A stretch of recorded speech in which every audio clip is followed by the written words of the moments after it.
We struggle to be self-disciplined because we're trying to gain self-control for ourselves by sheer willpower, but willpower rarely works. Although we do have the best of intentions, we still don't stick with it.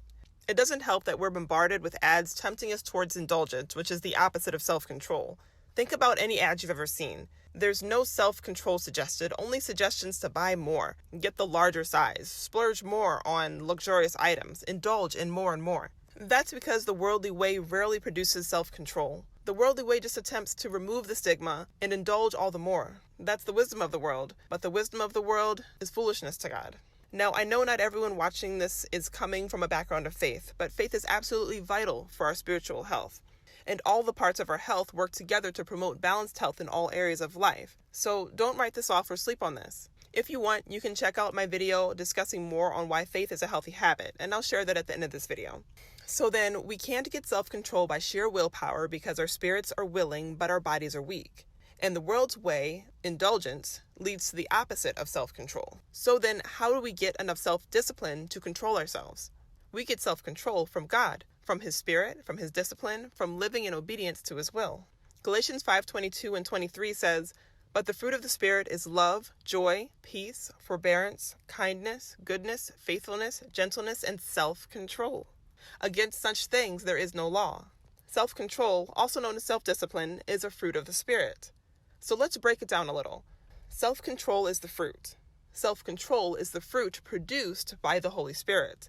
The Holy Spirit is planted in us, in our hearts, by knowing God, believing in His Son Jesus, and accepting God's Holy Spirit into our hearts.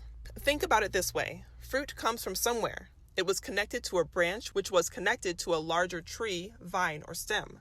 In John 15:4-5, Jesus said, "Remain in me, as I also remain in you.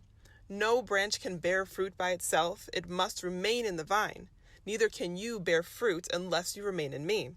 I am the vine, you are the branches. If you remain in me, and I in you, you will bear much fruit. Apart from me, you can do nothing."